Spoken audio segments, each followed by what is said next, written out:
Dans le cadre de l'accord d'entité de mise en œuvre avec le ministère de la Femme, de la Famille et de l'Enfant, MCA Côte d'Ivoire a procédé à une remise d'équipements informatiques aux plateformes VBG. La cérémonie de remise officielle a eu lieu le vendredi 24 mai 2024 dans les locaux du dit ministère en présence de M. Moussa Diarra-Souba, directeur de cabinet représentant le ministre, de Mme Marie-Viviane Ado-Gossan Koulibaly, DG de MCA Côte d'Ivoire, et de Mme Sonia Charijon, directrice pays résidente du MCC.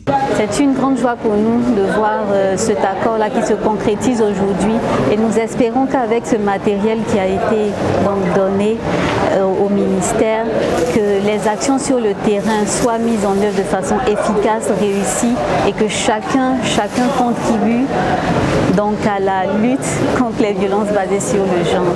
D'une valeur de 42 millions de francs CFA, les équipements sont composés d'ordinateurs, d'imprimantes, de téléphones portables, de box internet, de kakimono et d'autres matériels essentiels pour la sensibilisation et la gestion des cas de VBG dans les régions d'intervention du compact, à savoir Abidjan, Béké et San Pedro.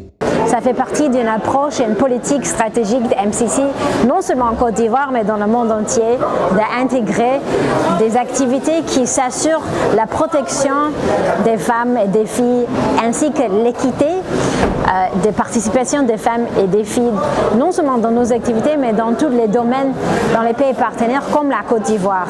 Il faut noter que l'objectif à travers la remise de ces équipements est de positionner le ministère de la Femme, de la Famille et de l'Enfant comme un acteur incontournable dans la mise en œuvre avec succès du mécanisme de prévention et de réponse aux plaintes liées aux violences basées sur le genre VBG et au harcèlement sexuel relatif au projet ATP et compétences mises en œuvre par MCA Côte d'Ivoire. Je n'ai qu'un seul mot, le mot merci à l'endroit de MCA Côte d'Ivoire et MCC pour cet accompagnement important du ministère de la Femme, de la Famille et de l'Enfant à travers le programme national de lutte contre les violences basées sur le genre pour la lutte efficace contre les violences basées sur le genre. Aujourd'hui, nous pouvons nous féliciter de cet accompagnement de MCA Côte d'Ivoire qui, dans le cadre de sa responsabilité sociétale, vraiment a décidé de nous appuyer dans le cadre de ce partenariat également. Le ministère, à travers le ministère, toute la population ivoirienne et les femmes les plus vulnérables qui sont victimes de ces violences-là et ces violences qui les anéantissent, ces violences qui créent la psychose au niveau de la population, ces violences-là qui sont un frein à l'épanouissement des femmes et qui dit épanouissement des femmes dira également un frein au développement de la Côte d'Ivoire. Quand on sait que ces femmes-là représentent quasiment la moitié de la population ivoirienne au regard du dernier recensement de la population ivoirienne. Donc nous pouvons que dire merci au nom de Mme Nassine Batouré, ministre de la Femme, de la Famille et de l'Enfant, pour ce don-là aujourd'hui, pour cet important don.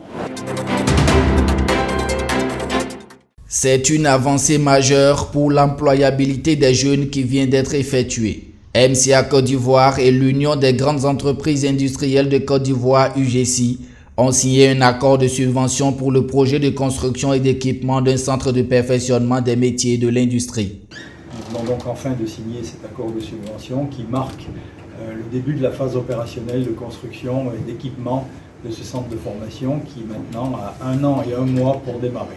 Donc nous allons nous retrousser les manches tous pour tenir les délais et faire en sorte que ce modèle de centre soit un exemple pour la Côte d'Ivoire, pour le développement de la formation professionnelle dans notre pays, afin que nos jeunes puissent trouver des emplois. Cette signature marque une étape significative dans le cadre du volet TIVET du projet Compact financé par le peuple américain à travers le MCC. L'objectif à terme est de valoriser l'adéquation formation afin d'appuyer le développement du secteur privé tout en renforçant l'employabilité des jeunes. C'est une initiative appuyée par le ministère de l'Enseignement technique, de la formation professionnelle et de l'apprentissage. Nous pensons que ce centre fonctionnera surtout avec un modèle de type alternance qui permettra à ces jeunes non seulement d'avoir des formations sur le centre même, mais également des formations sur le terrain dans les entreprises membres de l'UGC. C'est une chose qui avait été discutée avec les 29 entreprises constituant l'Union des grandes entreprises industrielles de Côte d'Ivoire.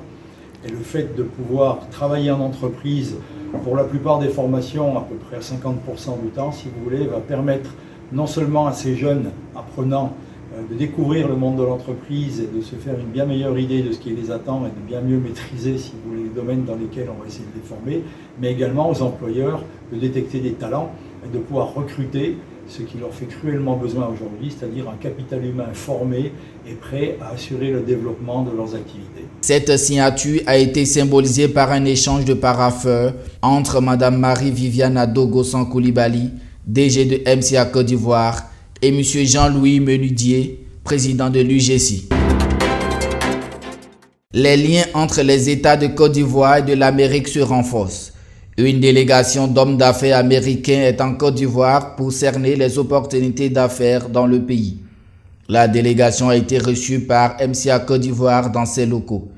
Madame Marie-Viviane Adogo-San Coulibaly, DG de MCA Côte d'Ivoire, a présenté à la délégation les activités du Compact avec les détails sur le projet Abidjan Transport financé par le gouvernement américain à travers le MCC. Nous espérons que les projets présentés attireront leur attention et que nous pourrons développer quelque chose en commun dans le sens des intérêts partagés. En particulier, nous les avons accueillis afin de présenter ce que le Compact réalise en Côte d'Ivoire à travers MCA Côte d'Ivoire et avec les ressources qui sont accordées par le gouvernement américain. Donc nous leur avons présenté un peu comment est-ce que nous travaillons, comment est-ce que les opportunités d'affaires peuvent se créer entre la Côte d'Ivoire et les États-Unis. Et nous avons en particulier focalisé nos échanges sur des opportunités d'affaires avec le port d'Abidjan. Nous avons donc accueilli aussi une délégation de l'autorité portuaire d'Abidjan ici.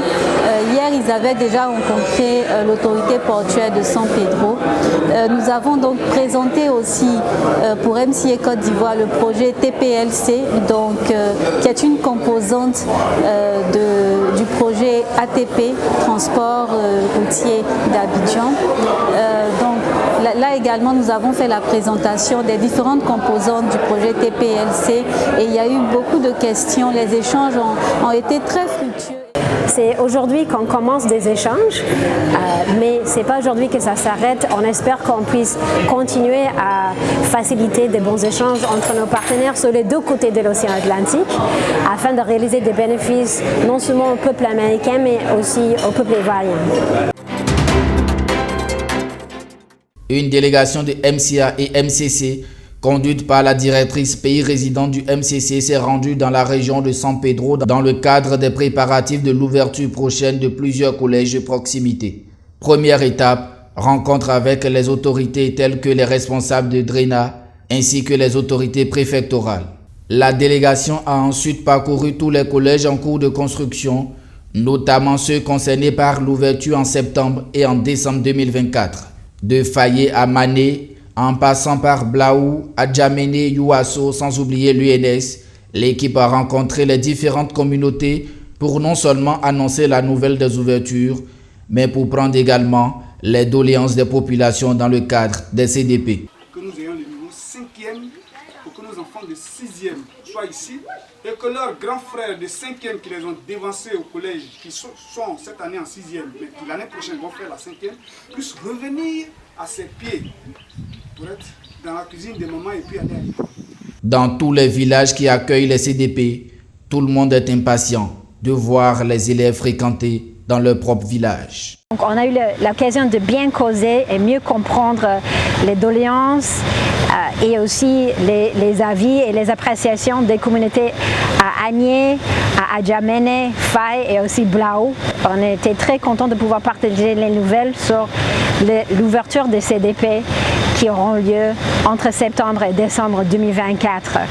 C'était un réel plaisir aussi de voir le progrès, tout ce qui a été réalisé à l'ENS de San Pedro. Après quelques difficultés au début, ça se voit que les bâtiments sortent de la terre et on était encouragés par le niveau d'activité au chantier. Sinon, les autorités locales étaient très engagées, très impliquées et j'ai remarqué un fort intérêt sur les espaces filles aussi, au niveau de Drena et au niveau de préfecture de San Pedro, où elles étaient très enthousiastes par rapport à l'introduction des espaces filles qui interviennent à travers nos collèges de proximité et qu'ils allaient répliquer après. Tout ça pour dire que c'est une visite très enrichissante, ça nous motive, y compris moi, à travailler plus afin de s'assurer qu'on réalise le maximum dans les 15 mois qui nous restent avant la fin du compact. Il faut noter que 14 collèges de proximité ouvriront leurs portes dès la prochaine rentrée à San Pedro et dans le Bequet. Dans le cadre de la gestion des personnes affectées par le projet ATP, MCA Côte d'Ivoire vient de poser encore un autre acte très louable. En effet, après le dédommagement des personnes affectées par le projet dans la commune de Yopougon, MCA Côte d'Ivoire a procédé jeudi dernier à la remise de places d'affaires à ces personnes. Des hommes et des femmes qui autrefois se trouvaient à des endroits polémiques détiennent désormais des places pour leurs affaires au sein du marché d'Andokwa. Chacun a reçu une enveloppe contenant le contrat de bail, le reçu de paiement de 3 mois de loyer et d'autres documents. Ces personnes bénéficieront par la suite d'un renforcement des capacités pour faciliter leur adaptation dans leur nouvel environnement professionnel. De quoi garantir un avenir meilleur pour les affaires de ces personnes. C'est avec des cris de joie et des pas de danse que ces bénéficiaires ont célébré ce qu'ils appellent du jamais vu dans leur vie.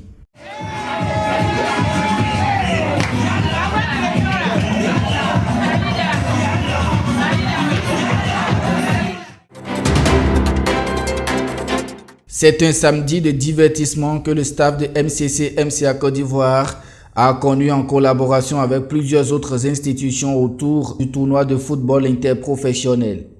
C'était le samedi 25 mai à l'Institut national de la jeunesse et du sport INJS. MCA remporte le trophée de meilleure équipe Fair Play.